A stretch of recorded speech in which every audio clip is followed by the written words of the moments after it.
ختم ہونے کو آ گیا اور یہ آخری جمعہ ہے. اب اگلا جمعہ آپ کا رمضان میں آئے گا. سب سے پہلے توبہ اور استغفار. آج کے جمعہ حضور پاک صلی اللہ علیہ وسلم کی یہ سنت تھی.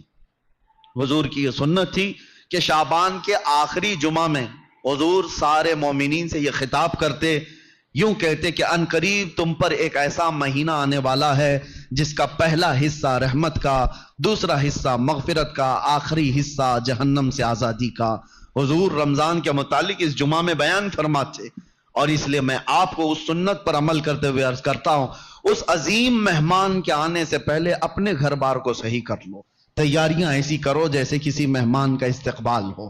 رمضان کی تیاریوں میں گھروں کی صفائی صرف کچرے سے نہیں، غلاظتوں سے، گناہوں سے، عیاشیوں سے، آوارگیوں سے، ان تمام سے. بچوں کو ٹائم ٹیبل بنا دو کہ بیٹا رمضان المبارکہ ہے، تمہارے یہ گیم کھیلنے کا وقت نہیں ہے، تمہارے یہ ٹی وی پر بیٹھنے کا وقت نہیں ہے، یہ سیریل اور فلموں کا وقت نہیں ہے. یہ سب چیزیں بند کرو. بچوں سے کہو کہ اللہ کا مہینہ آ رہا ہے، اس لیے کہ میرے آقا نے فرمایا قیامت کے دن جس کے خلاف رمضان کھڑا ہو گیا اسے جہنم میں جانے سے کوئی بچا نہیں سکے گا. یاد رکھو آپ، جس کے خلاف رمضان اور قرآن کھڑے ہو گئے حضور فرماتے ہیں اس کو دوزخ میں جانے سے کوئی بچا بھی نہیں پائے گا. اور جس کی شفاعت کے لیے کھڑے ہو گئے تو پھر وہ جنت میں جا کر رہے گا. جس کی حمایت میں یہ دونوں کھڑے ہو گئے، قرآن اور رمضان. اسی لیے قرآن اور رمضان کیسے خلاف کھڑا ہوگا؟ اللہ کی بارگاہ میں مقدمہ کرے گا کہ مولا میں اس کے گھر گیا تھا، اس نے میری بڑی بے حرمتی کی ہے. میں اس کے گھر گیا تھا تیرا مہمان بن کر، اس نے میری بہت توہین کی ہے. رمضان کے مہینے میں دن کے وقت کھانے پینے والے کے متعلق کہا گیا ہے ایک روزہ چھوڑنے کا عذاب 600 سال تک وہ دوزخ میں رہے گا. مسلمانوں کو یہ زیب نہیں دیتا. رمضان کا احترام، اور خاص طور پر بچوں کی تربیت کے لیے، بچوں کی تربیت، علماء سے بھی میری گزارش ہے کہ پورا فل فوکس کرو.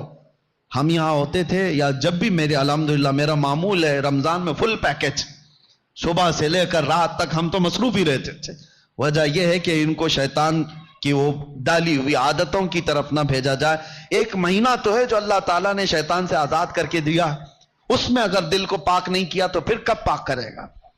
بچوں کو خاص طور پر ایک چیز کی طرف لے آؤ، ان کے یہ موبائل کی دنیا. بہت سارے ماں باپ، کل میں آپ کو دیکھ رہا ہوں، ماں باپ ہم سے کہہ رہے ہیں کہ ہماری بات سے اب بچے مانتے نہیں، ڈر لگ رہا ہے ان کو بولیں گے تو الٹ پلٹ کر دیں گے، مار پیٹ کرنے لگ جائیں گے.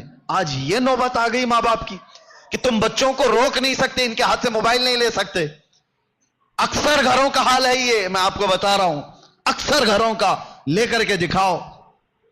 یہ تو ایسا نشہ ہے جیسے چرسی اور گنجیڑی کو چرس اور گانجے سے روکا جائے تو وہ مار پیٹ پہ آ جاتا ہے، اس سے بڑا نشہ ہو گیا ہے. رمضان بہترین مہینہ ہے ان کی تربیت کے لیے. سب لوگ یہ عہد کرو، ان سے کہو ٹھیک ہے موبائل تمہارے ہاتھ میں رہے لیکن اللہ سے ڈرتے ہوئے کبھی بھی گندی تصویریں تو دور کی بات ہے، تمہیں گیم کھیلنے کی بھی اجازت نہیں ہے. اپنے آپ کو انٹرٹینمنٹ کے لیے، وقت ٹائم پاس کرنے کے لیے نہیں. اور اعتکاف میں جانے والے جو موبائلوں کے ساتھ اعتکاف کرتے ہیں وہ کیا بھلا اعتکاف کر رہے ہیں، ساری دنیا لے کر کے بیٹھتے ہیں. اللہ تبارک و تعالیٰ ان فواحشات سے ہماری حفاظت فرمائے. آپ سب رمضان کی تیاریوں میں اپنے بچوں کی تربیت پر خاص توجہ دیں. ہمیں ڈر لگتا ہے کہ کل کو یہ بچوں کے ساتھ جو ہونے والا ہے، جو وقت آنے والا ہے، بہت ڈر لگتا ہے.